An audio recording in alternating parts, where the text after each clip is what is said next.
Do you stand with a really big arch like this in your back? Maybe you know you have an anterior pelvic tilt and you're struggling with low back pain, SI joint pain, or hip pain. Hi, I'm Dr. Melissa, and today we are going over 3 exercises to help with your anterior pelvic tilt. And you're gonna wanna stay till the end because I'm going over a root cause of why this could be happening. You could be doing all of the exercises and not getting the results that you're looking for because you haven't addressed that root cause. Go grab your mats and let's do this.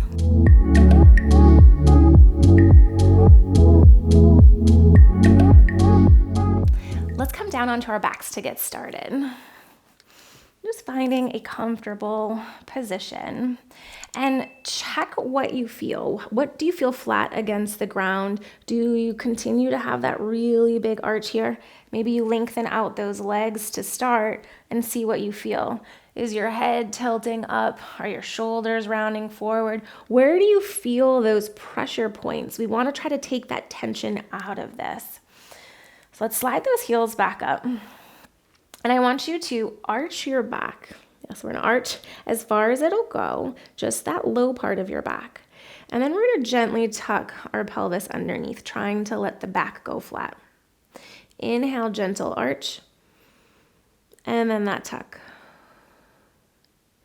And when you're moving in and out, you can put your hands on your abdomen because as we're moving, especially with this tuck, we don't wanna see this, that pushing down, creating too much pressure in our abdomen. And that comes with our breath. So maybe we inhale, little arch, exhale, blow out those candles, little tuck. Inhale, little arch, exhale, little tuck. And as we're exhaling and gentle tucking underneath, you'll start to feel from your pubic bone up to that belly button, this gentle lifting up, pelvic floor, lower abs. Inhale, open. Exhale, tuck. Inhale, opening. Exhale, little tuck.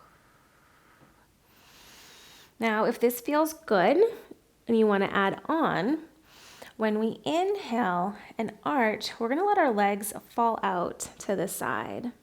And then when you exhale, we're going to bring the legs back up, a little tuck. Inhale, opening. So we're working on the coordination of our pelvis, our hips, our low back. We're getting lengthening and activation of those pelvic floor muscles, all which will be super helpful with that anterior pelvic tilt.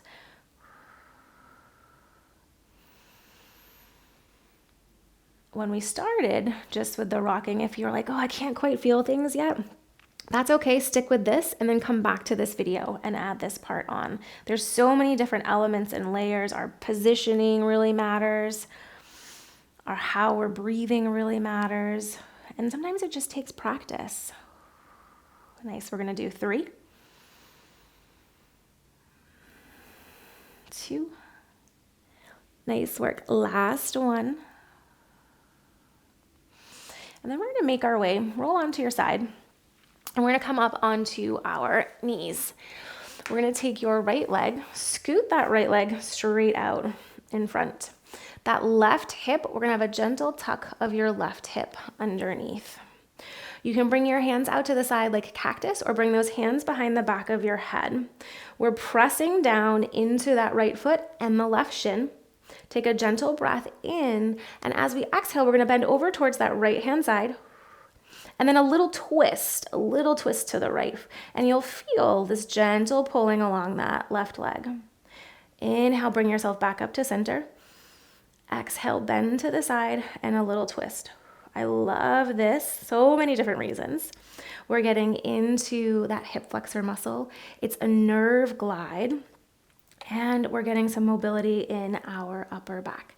Now, if this doesn't feel comfortable on your knee, you could always do the same exercise standing, and then you get the lower part, the calf component, which I'm gonna be talking about at the end. Is you can bend to the side and the twist, but we still wanna keep that tuck of the hip underneath. So find which one works best for you, and we're always noting what we're feeling on one side, and then comparing it to our other side. Nice job.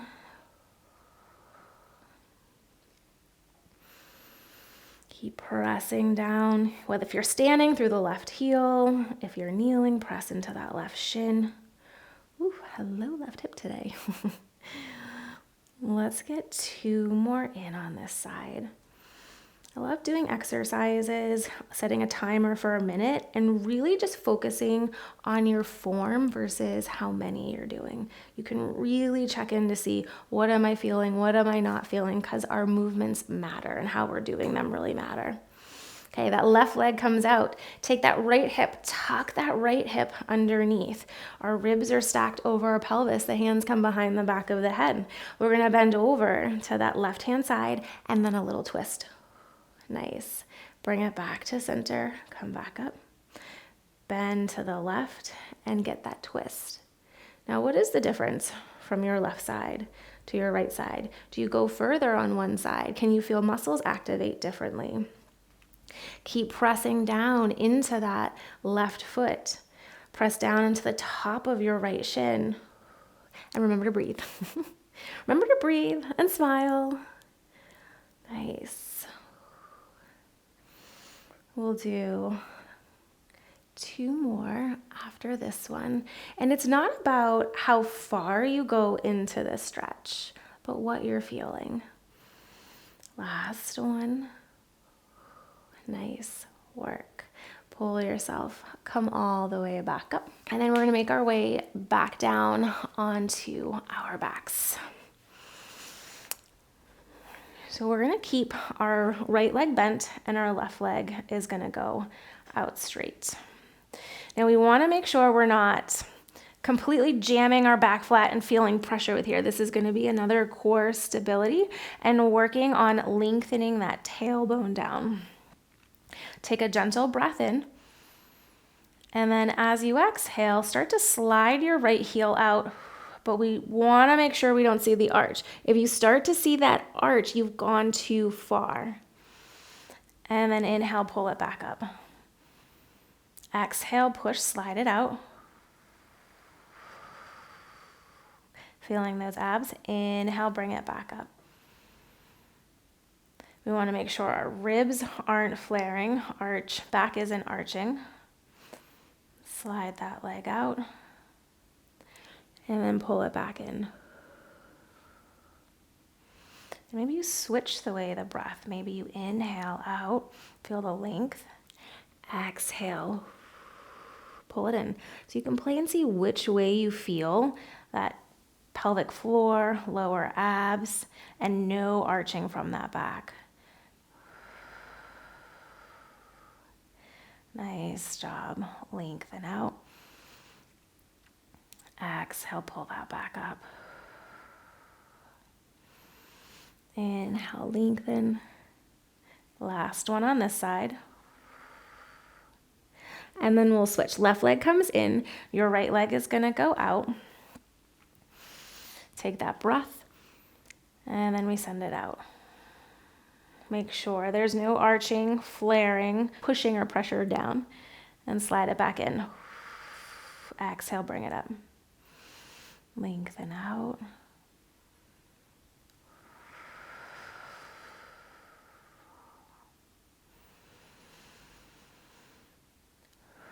And you want to stop with that leg as soon as you start to feel my back wants to arch a little bit. And then as you progress with this exercise, you can start to lengthen it out a little bit further. These are great to keep coming back to them. Maybe you find one is more helpful than the other and focus on that one. It's all about listening to your body and what's working best for you. Nice. Last one on this side. Good. Slide everything back in. And then let's just roll onto our side and come up to a seated position. So those are great exercises to continue to keep working on your mobility in your hips, in your back, and then building up that core and pelvic floor stability and strength. So keep coming back to these 3 exercises. Maybe you found one that was more helpful. And like I mentioned in the beginning, we want to get to the root cause of what's going on. And sometimes these are things that we're doing throughout our day that can be contributing to discomforts that we're having. And one of those root causes could be what you're wearing on your feet, especially if you notice with your shoe, or if you're in high heels a lot of the time. What happens if we have a really thick sole here and then it tapers down to here? Even if it's a sneaker, it's like we're walking on high heels all the time. And when we're in this position up on our heels, what does that do? It tilts my pelvis in that position. I'm always in sneakers, especially ones that have a zero drop. And a zero drop is where the heel is equal to the same distance in the front. And what this does is it just allows your pelvis to be able to be in a neutral position and not constantly rock forward, where our hip flexors get really tight, our calf muscles get really tight, and we're continuing this cycle all day long. So check out zero drop shoes and find the shoe that works best for you. But this could make a really big difference in that anterior pelvic tilt and getting to the root cause. So keep coming back to these exercises. Check out what you're wearing on your feet. And if you found this video helpful, you're definitely going to love this one for some more core and pelvic floor stability exercises. Keep up the good work. Until next time, namaste.